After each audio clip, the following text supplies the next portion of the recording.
高血压的朋友越来越多呀，好多人吃的是普利类的降压药，什么普利、伊那普利啊、贝那普利等等，福辛普利一系列。那么这些普利类降压药有哪些副作用？大家都关注。今天张大夫通过这个视频呢，给大家汇总一下普利类降压药的常见的6个副作用。大家一定听完这个视频，对您呢肯定有帮助。第一个常见的副作用呢，就是咳嗽，尤其是干咳。我们亚洲人、中日韩3国东亚人发生几率更高。所以说呢，它有的时候，比如说你吃药大概1周之后了，晚上睡觉的时候就容易出现咳嗽。如果出现这个症状，普利类降压药带来的，一定要注意，严重的咳嗽影响休息的要调整药，医生指导下调整药。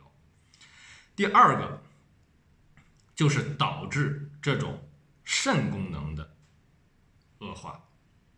的确呀，在有一些人吃普利类药物之后啊，会出现肌酐尿素氮的升高，这要注意监测。如果升高幅度比较大，比如说大于30%，这个有可能需要调整药物。当然30%以下可以观察，有的人是一过性的，慢慢会恢复。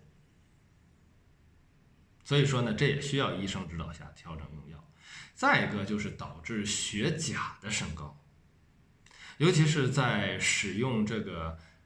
普利类降压药的时间相对长一些的时候，有的时候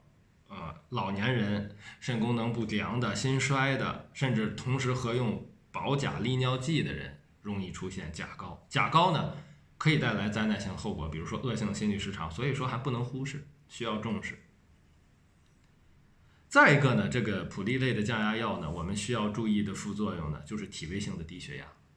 有些朋友啊，他这个尤其是老年朋友吃的量比较大，再一个呢，岁数比较大了啊，属于高肾素型的，有的是高肾素型的这种高血压患者，吃上之后呢，的确就有体位性低血压的表现。体位性低血压也可能带来灾难性后果，所以说大家要注意，尤其是老年朋友要吃普利类药物有体位性低血压的这种症状，第一个医生指导下调药，第二个呢，自己注意变换体位的时候慢一些，给身体一个适应的过程。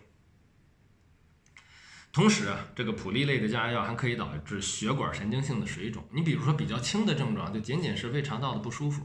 比较重的症状，甚至窒息、呼吸困难，或者要命。所以说呢，这是一个比较严重的副作用，但是它发生相对较少。最后一个这个普利类降压药副作用就是导致胎儿畸形，所以说孕妇啊不能用普利类的降压药。其实说了这么多普利类降压药副作用，并不是说普利类降压药不好。反而它还是一类很好的降压药，比如说这个高血压合并糖尿病合并有尿蛋白的啊，这样吃普利类降压药的确对身体特别好，包括对肾脏的保护、心脑肾的保护都非常的不错。但是呢，我们要注意一些禁忌的情况，比如说上面说的副作用，包括呢双侧肾动脉狭窄、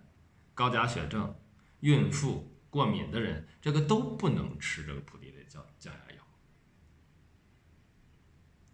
希望张大夫今天的关于普利类降压药介绍呢，对您有所帮助。尤其是家里有人在吃什么普利这种降压药的，